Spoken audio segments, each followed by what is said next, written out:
사실 아이 키우다 보면요. 한 사람이 어른이 되는 것, 또 기싸움 말씀하셨는데 부모가 애보다 더 못할 때 많아요.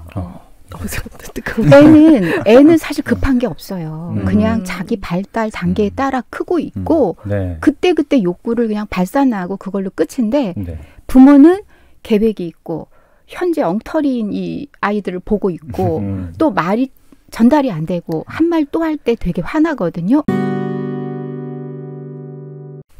엄마 말이 말 같지 않아?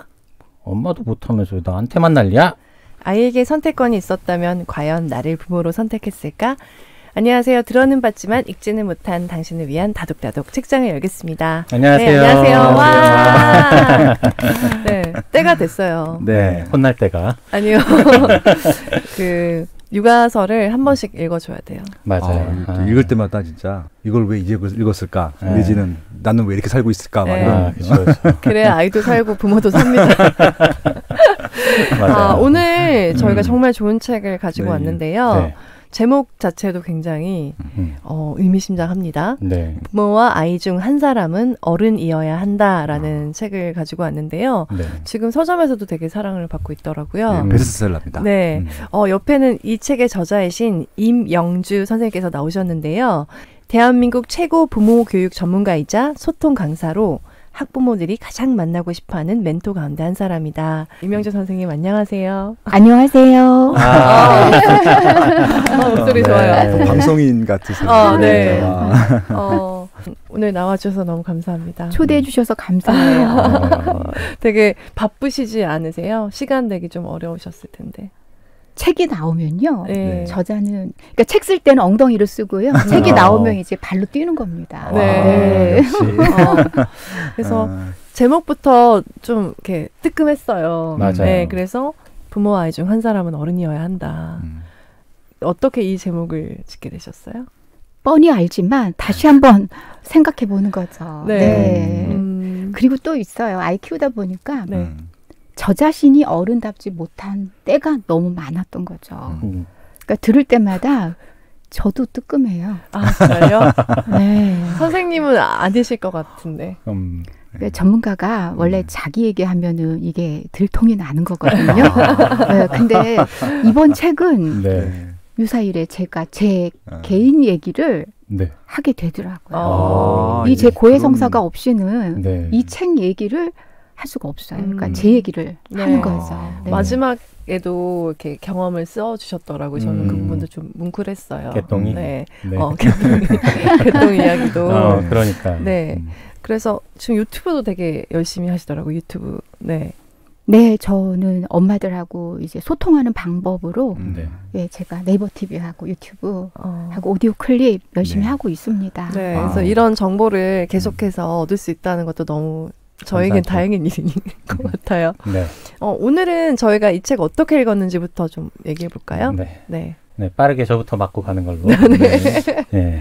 최근 들어 아이가 학교에서 친구와 다투고 온다는 담임 선생님 전화를 부쩍 자주 받았다. 그때마다 죄송하다, 잘 가르치겠다며 굽신굽신한 것이 수차례다. 하루는 도저히 안 되겠다 싶어 옆에 앉혀두고 좋은 말로 타일렀다.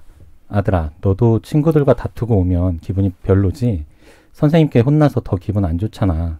우리 내일 하루만이라도 친구들과 싸우지 말고 선생님 말씀 잘 듣고 학교생활 잘하고 오자. 약속이야. 그리고 바로 그 다음날 여지없이 선생님께 연락을 받았다. 오늘은 또 다른 아이와 다퉜다고. 게다가 친구를 먼저 밀쳤다고 한다.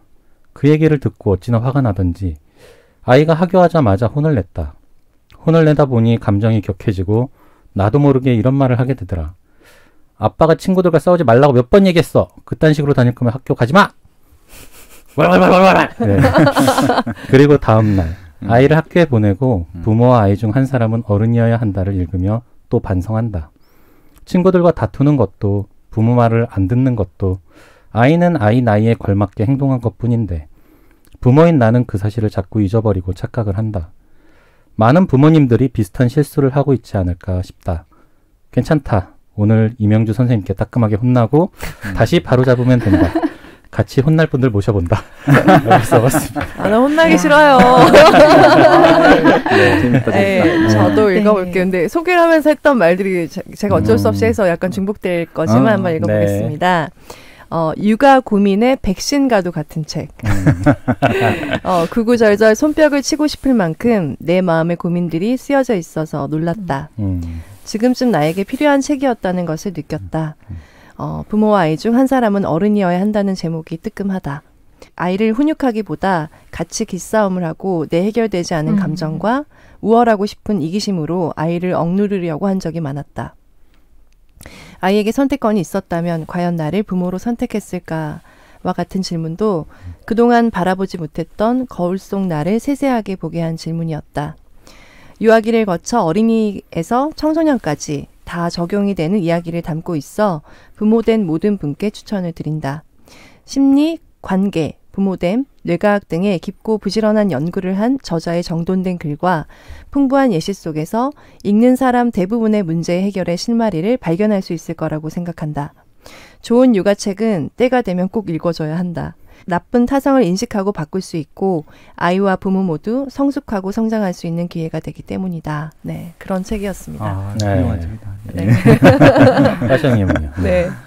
저는 요즘 이제 저희 와이프하고 딸아이의 이런 어떻게 보면 기싸움을 매일 봐요. 네. 좀 고인데, 그러니까 이제 뭐 그 유치원 때부터 그랬거든. 유치원 때가 아니라 유아 때부터 둘이 기싸움을 하는 거예요. 그러니까 저 와이프는 엄청난 어른이고 애는 꼬맹인데 뭐하는 그 기싸움 보는 것들이 너무 좀 신기했었거든요. 저는 네. 제 상식으로 이해가 안 됐었는데 네. 이 책을 보게 되니까 이제 이해가 좀 되는 것 같다는 생각이 들었었고요.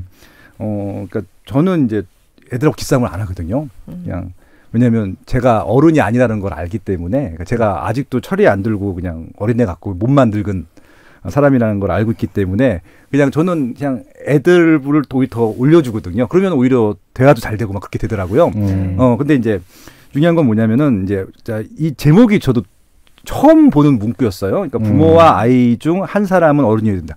그러니까 이게 되게 저 생각할 때는 정답인 것 같아요. 그러니까 이게 굳이 기싸움이라는 건 누가 어른이 되고 싶어 그런 것들이잖아요. 근데 이게 어른이 되는 게 중요한 게 아니라 누군가 그냥 그걸 받아줄 수 있으면 될 거라고 생각을 했는데 그래서 저는 정말 그 요즘 저희 와이프와 딸아이의 그런 모습들을 보면서도 이 책 굉장히 공감하면서 읽었고요. 근데 제가 이제 이거 보고 느낀 것들은 좀 기싸움을 해야겠다.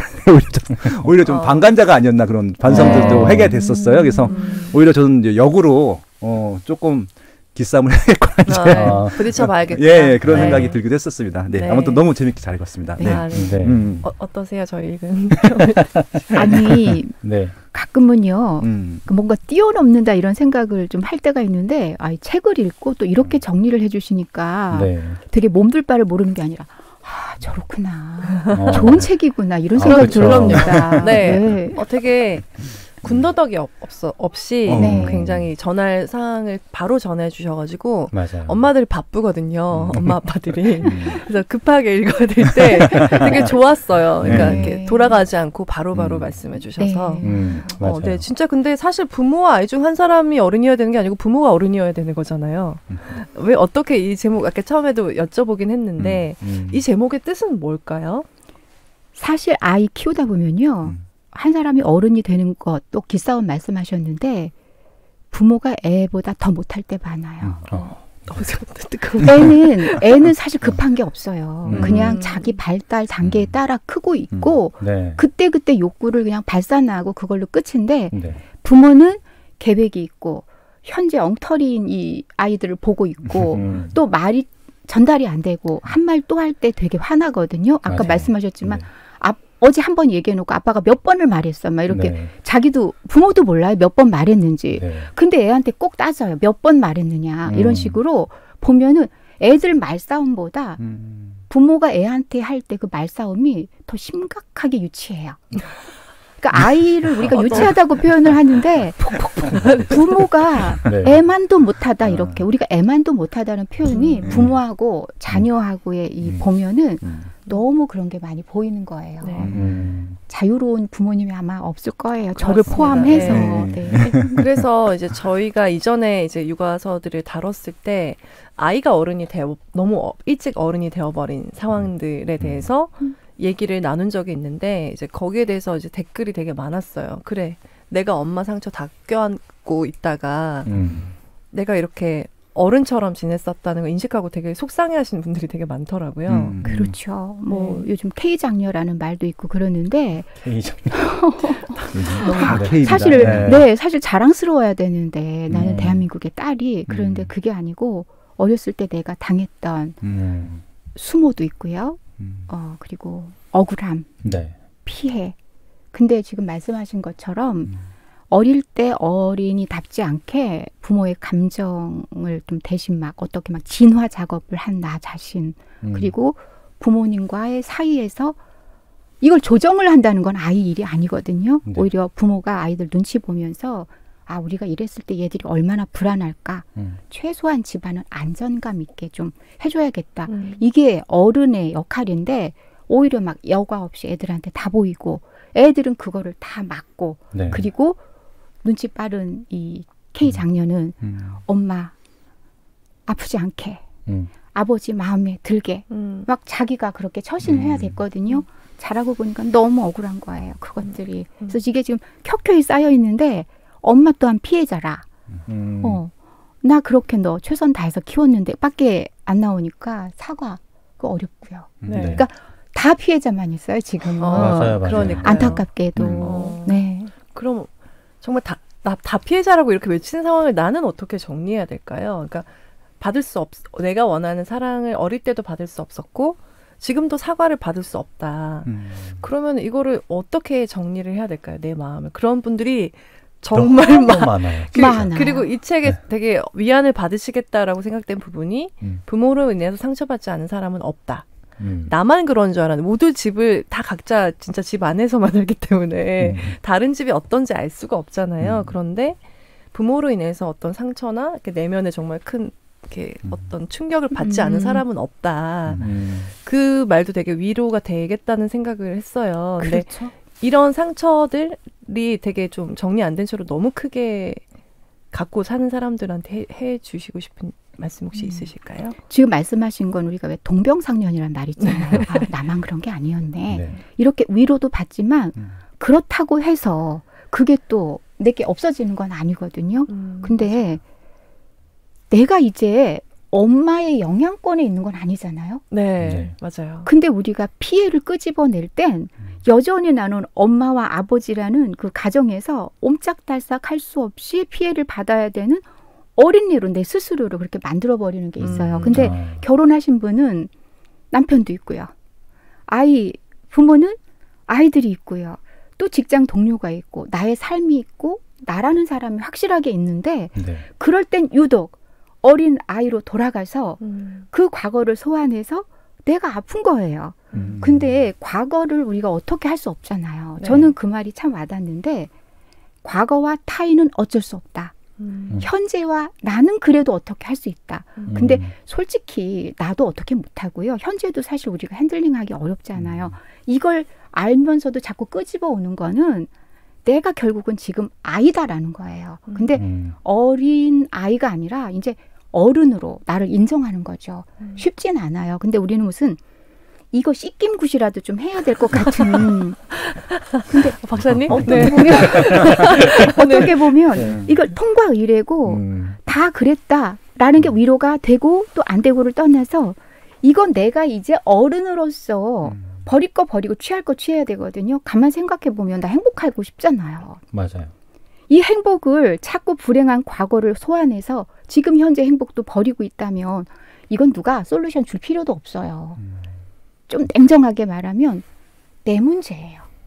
지금 옆에 있는 엄마도 정말 너무 비슷한 아니야 나보다 더 힘든 그런 상처가 있구나.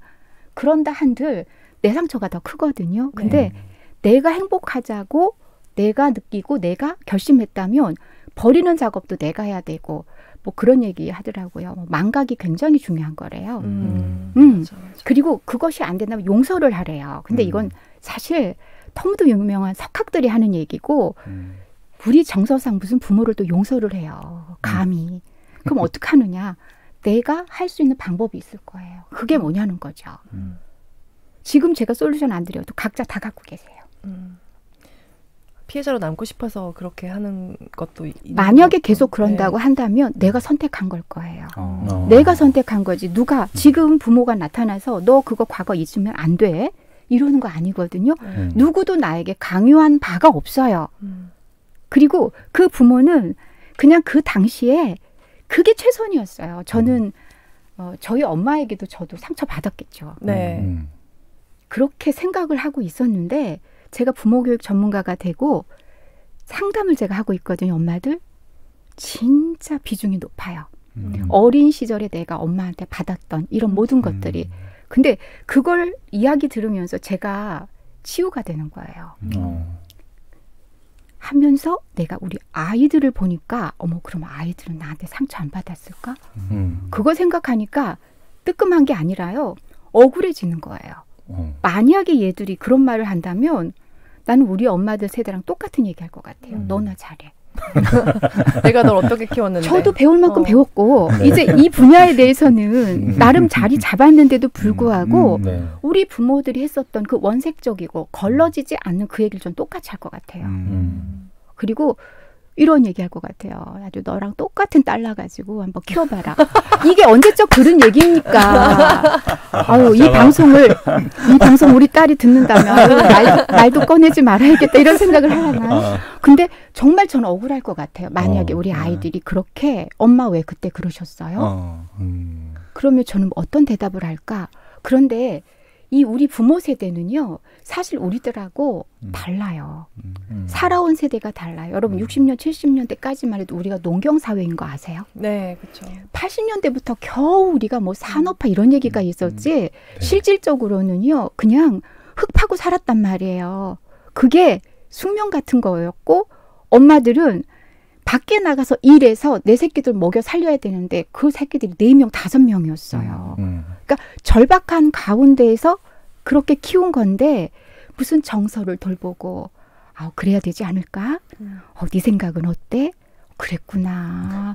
이런 이야기를 할 거라고 우리가 상상한다는 것 자체가 현재 기준으로 본 너무도 이기적인 생각이 아닐까. 아니 그냥 제가 제 경험에 비추어 볼 때 그런 생각을 했어요. 네.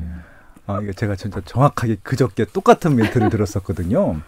그러니까 이제 딸이랑 엄마랑 이렇게 또 신경전 하고 있는데 애 엄마가 이제 딸한테 그러는 거예요. 너도 나중에 너 같은 딸을 낳아. 그러니까 딸이 자기 결혼 안 할 거라고. 자기 같은 딸 낳을까봐 결혼 안 할 거라고. 그랬는데 그때 제가 웃었거든요. 왜 웃었냐면은 그러니까 우리 딸 태어나기 전에 장모님이 우리 와이프 얘기를 하면서 얘가 진짜 말을 안 들었다고 자기. 그래서 내가 걔한테 너 같은 딸 낳으면 너도 알 거라고 했는데 그 와이프가 그랬다는 거야. 자기 결혼 안 할 거라고. 근데 친구들 중에서 제일 먼저 했거든요. 그러니까 그 똑같이 세대를 통해서 반복되니까 이게 저희 집에만 있는 일이 아니라 그 멘트를 다들 쓰는군요. 멘트 대물림이네요. 네. 왜냐하면 할 말이 없으니까. 나는 지금 할 말이 없으니까. 네가 한번 잘해봐. 너도 한번 겪어봐. 그게 얼마나 힘든 일인지 하고 그냥 미루는 걸 수도 있어요. 너무 막막하고 사실 이게 참 정답이 없는 얘기거든요. 부모가 되어서 아이를 키운다는 거, 잘 키운다는 거, 누가 봐도 잘 키우고 가장 중요한 이 대상, 내 아이들이 정말 우리 엄마 아빠 괜찮은 분이야. 이 얘기를 듣는다는 건 여러분 가능할까요? 근데 저는 지인 중에서 그렇게 말하는 분들을 몇 봤어요. 우리 엄마 아빠는 너무나 다정하고 너무 따뜻한 분이라서 좀 부담스럽다. 그게 약간 부담스러울 정도로 베풀었다. 그런 건 사실 또 문제일 수 있어요. 내 안에 내면적으로는 또 너무 챙겨주고 너무 관심이 있어서 자유롭지 않다. 이런 걸 수 있지만 한 2-3명 정도는 만나본 것 같아요. 우리 부모님은 진짜 너무 좋으신 분이다. 저 갑자기 뭐가 떠올랐는데 근래 그렇게 혼냈었잖아요. 네네. 그리고 또 제 딴에 좀 미안해가지고 이제 원래 등하원 할 때 차를 타고 보내고 차를 타고 오거든요. 근데 데리러 갔어요. 좀 이제 얼굴이라도 좀 더 보고 친구들하고 좀 놀게 하려고. 그래서 막 이렇게 음료수를 챙겨갖고 친구들하고 노는데 이렇게 나눠줬단 말이죠. 그러니까 막 친구 중에 한 녀석이 저희 아들한테 와 너희 아빠 되게 좋다. 그러니까 저희 아들이 하는 말이 되게 좋아. 근데 맨날 혼나. 이렇게 말을 하는데 되게 좀 미안하고 되게 좋다는 말은 좋긴 한데 혼나서 무서운 아빠 이런 이미지가 있나 봐요. 그렇죠. 네. 저도 아이들에게 이미지가 그래요. 무서운 엄마. 좋은 엄마는 아니에요. 너무 숙제하라고 한다. 너무 이렇게 좀 나를 올가매려고 한다라고 얘기할 것 같아요. 그러니까 결국 아이들한테 점수 따는 게 쉽지 않죠. 맞아요. 그러면서 우리는 내 부모를 평가하잖아요. 그리고 평가 점수를 굉장히 낮게 주면서 잘해준 건 하나도 기억 안 하고 그리고 요즘같이 이렇게 막 부모 교육 이론, 양육 이론 이런 것들 보니까 더 속상한 거예요. 맞아요. 아, 이렇게 키울 수도 있는데 우리 부모는 어쩌자고 나를 이론에서 다 비껴가면서 가장 나쁜 방법으로 나를 키웠을까 이런 생각을 하니까 이 이론들이 지금은 좀 과도기 같은 우리의 마음을 힘들게 하는 그런 걸 수도 있어요. 근데 이걸 조금 벗어나면 실질적으로 이제 그럴 수 있겠다. 그러니까 챙겨주면 너무 챙겨줘서 부담되고요. 사랑하면 너무 사랑해서 부담되고요. 그러니까 결국은 받아들이는 자녀 입장에서는 그 부모도 굉장히 진짜 힘든 거예요. 네, 그리고 진짜 또 부모 교육 받으면 알수록 더 내가 못한다는 좀 괴리가 오는 거예요. 난 왜 이렇게 밑바닥일까 인간이. 내가 부모여도 되나 막 이런. 좌절할 때도 있어요. 그래서 그러니까 감정을 안 들어주고 정말 그냥 무시해버리거나 너무 화나서 소리 지르거나 이랬을 때 자괴감이 너무 많이 드는 거예요. 그래서 때로는 사과를 하기도 하는데 되게 애처럼 안 하고 싶은 거예요. 기싸움하듯이. 그렇죠. 자괴감이 들면 애한테 더 못해요. 네. 왜냐하면 걔 때문에 내가 자괴감이 들은 거거든요. 나는 온전한데 아이 앞에 서면은 아까 말씀하신 것처럼 밑바닥 보이게 되고 그 다음에 사과할 일 만든 이 상황도 싫고 맞아요. 사과하자니 싫고 사과 몇 번 하면 이건 정말 이 부모로서 권위가 안 서는 것 같고 막 이런 것들이 복잡하니까 잘 안 되거든요. 그게 바로 애 마음이에요. 이 애 마음이라는 건 인간 본성 우리 다 있잖아요. 타고난 기질이 있고 갖고 있는 성격이 있고 근데 애한테 인격으로 돼야 되는 거 알면서도 인격 보이기가 너무 싫어요. 근데 남의 애한테는 인격 보이죠. 그렇죠. 그러니까요. 아줌마가 해줄게. 뭐 이러면서. 누구야. 세상 친절할 수 없어. 네. 바꿔서 좀 며칠 부모를 가끔 바꾸면 좋겠다. 네. 그런 생각 할 것 같아요. 그럴 때 사과해야 하는 거죠, 아이들에게도.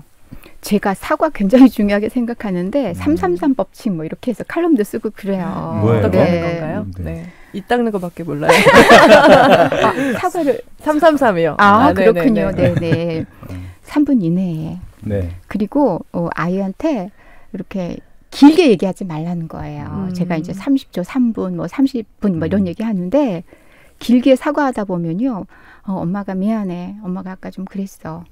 그래. 그러면서 또 이제 뭐라고 하냐면 화 풀어.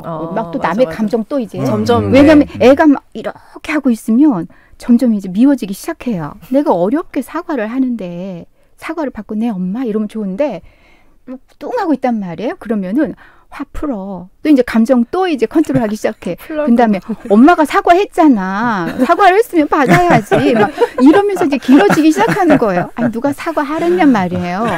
엄마가 괜히 자발적으로 와가지고 조금 미안한 척 하더니 그 다음에 또 이제 2차전 시작하는 거잖아요. 그래 놓고 또 이제 돌아서면 뭐라고 하냐면 아주 성격이 이러면서 이제 애 성격 가지고 또 이제 비틀어 놓고 가는 거예요. 네네. 그러면 이제 세심하고 조금 소심한 아이는 이제 며칠 가죠. 그럼 이제 남편 들어오면 뭐 쟤 좀 봐. 쟤 누구 닮아 저러냐 이러면서 이제 뒷담화하는 거예요. 아이의 이야기를. 그걸 방에서 들을 때 또는 저쪽 거실에서 들을 때 이건 정말 아이들한테 굉장히 아픈 이야기거든요. 앞에서 혼내는 건 차라리 나아요. 근데 꼭 부부끼리 또 사이좋은 부부들이 또 이런 오류를 많이 또 공유합니다. 공유를 하죠. 오늘 이런 일이 있었다고. 그렇죠. 네. 그런데 그게 아이는 어떤 일이 있어도 자기 얘기하는 게 레이더에 딱 걸리거든요. 그렇죠. 네네. 그렇죠. 네. 그러니까 이렇게 사과라는 명목으로 애를 더 속상하게 만드는. 네. 근데 우리 어른들은 다른 애는 굉장히 조직적으로 체계적으로 하는 거거든요. 좀 생각하고 해야 되겠다. 얘 기죽이면 안 돼. 얘 자존감 낮으면 안 되지. 그 가서 용감하게 용기 있게 했는데 오히려 더 아주 나쁜 결과를 만들어 버리는 거죠. 네. 그러다가 또 서로 부부끼리 싸우기도 해. 얘는 누구 닮아서 이러는 거야? 난 안 그랬대 안 그랬는데 그럼 내가 그랬다는 거잖아. 그럴 때 솔루션 내놓으면 약간 내가 듣기에 말이 안 되면 그건 아니지 이렇게 하면서 그럼 그렇게 하던가 이러면 그건 또 아니지 이렇게 하면서 대책을 내놓으라고 싸우고 막 이래요. 정말 그래서 훈육과 화풀이를 구분하는 법이 굉장히 인상적이었어요. 내가 하는 것이 훈육인가 화풀이인가 어떻게 알 수 있나요?